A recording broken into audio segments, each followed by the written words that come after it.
Bom dia! Bom dia, Eric, tudo bem? Bem-vindo à Sala Nenê Gomes. Prazer muito grande, sempre uma emoção estar aqui na BCZ. Imagino que sim. E principalmente na sala, né, que leva o nome do querido e saudoso Nenê Gomes, nosso pai querido. Vamos até ali no retrato dele, contar um pouquinho dessa história? Como é que Nenê Gomes começou aí na pecuária, Eduardo? Pois é, o papai sempre foi um apaixonado pela pecuária, né? E estando em Uberaba, os primeiros passos foram dentro do zebu, né? Primeiro com a raça Gir, né?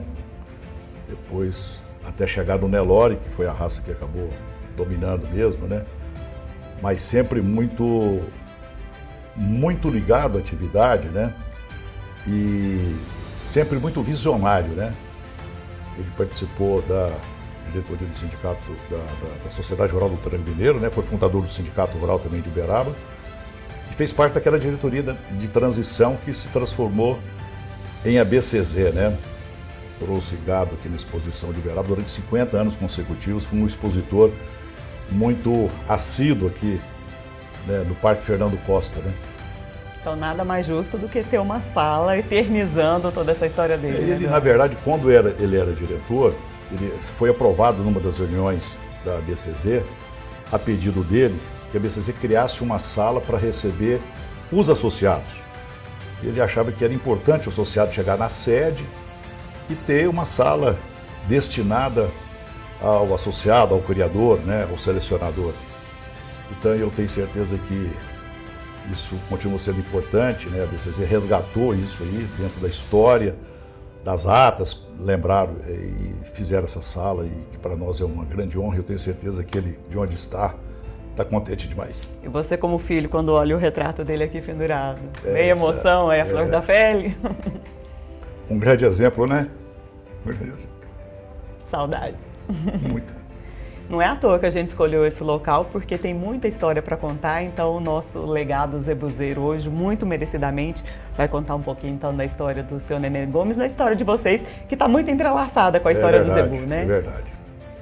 O zebu, ele tem uma característica de exigir da pessoa um certo feeling, né? Porque você fala em características sociais, né? Você tem que enxergar, às vezes, no animal o que ele vai ser no futuro, né?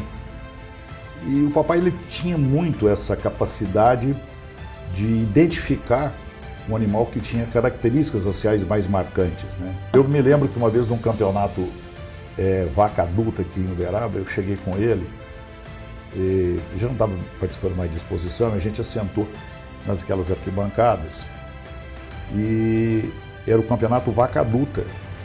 E as vacas estavam começando a girar, a rodar para o juiz. Ele olhou o jaleco tem o número da inscrição e falou: olha que vaca boa, essa vaca é perfeita. E olhando de longe, né? Falei: qual vaca? Aquele número tal lá. Eu anotei. Não, essa vaca é parada, né? Essa vaca é isso e tal. Eu comecei a olhar já muita vaca e a vaca ganhou o campeonato vaca adulta. Depois de uns 15 minutos é o resultado. E foi para o campeonato, para o grande campeonato, foi a grande campeã da exposição. Será que entendia? Eu olhando de longe, né? Eu falava, é o olhar clínico. Eu sempre digo que quem conhece zebu, conhece o gado de corte. E a recíproca não é verdadeira. Então ele, depois disso, ele também teve um tempo que ele atuou como também pecuarista de corte no Mato Grosso, né? Mas tudo começou aqui em Uberaba, né?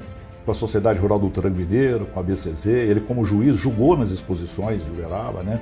Foi expositor aqui durante 50 anos consecutivos. Havia um grupo de voluntários, né? Isso é a história que eu sempre ouvi do meu pai, que ajudava a BCZ na época, que era a Sociedade Rural do Tranco Mineiro, né? A entidade na época, o Serviço de Registro Genealógico, a catalogar animais, mas para fazer a resenha, você primeiro via as características dos animais, ver se enquadrava mais ou menos dentro do padrão, né? Mas você precisava, a informação importante era a idade, né?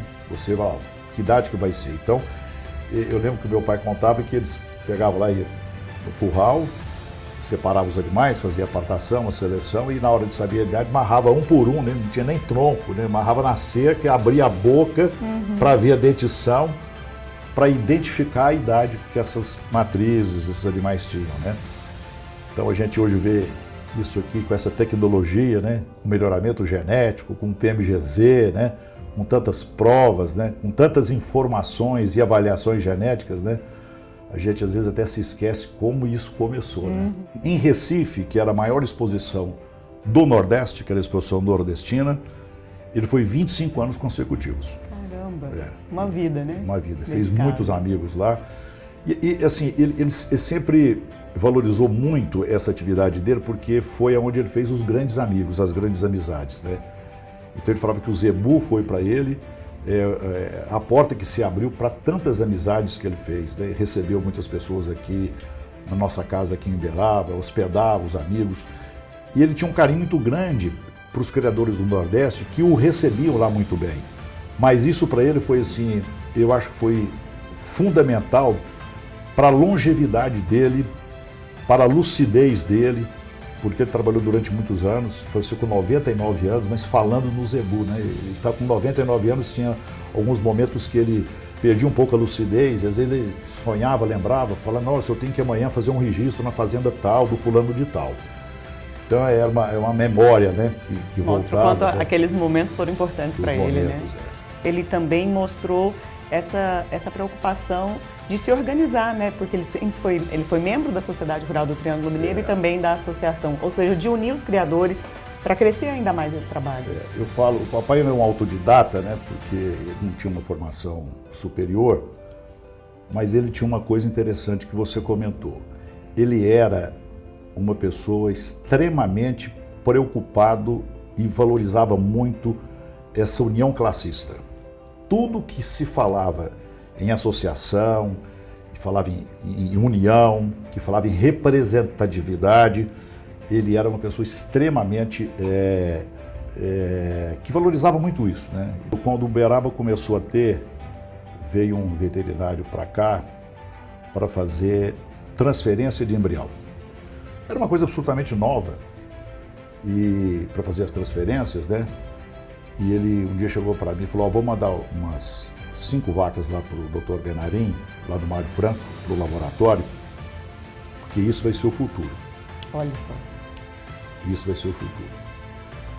E ele acreditava muito nisso, mas lógico que ninguém poderia imaginar, né? Acho que ninguém, assim, por mais otimista que fosse, visionário, imaginar a importância, né, que o Zebu tem hoje na pecuária brasileira, a influência que tem na qualidade da nossa carne, né, na repercussão que isso tem nas exportações brasileiras, né, e a BCZ realmente é a timoneira disso, né, porque as avaliações, as medições e todo esse conceito de pecuária moderna, a BCZ acompanhou muito rápido, né.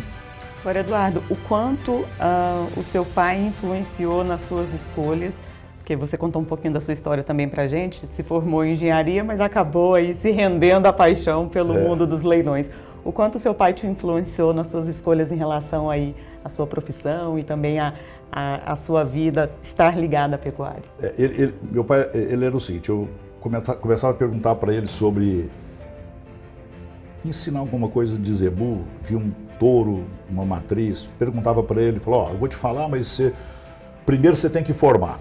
Então era aquela história de preocupação, né? Queria que eu formasse, né? E eu formei em engenharia. Era aquela dedicação que ele tinha, né? E o gostar dele, né, do Zebu, isso despertou. Eu, viajando com ele, a gente conversando de Zebu, conversando de pecuária, foi quando pela primeira vez eu vi um leilão.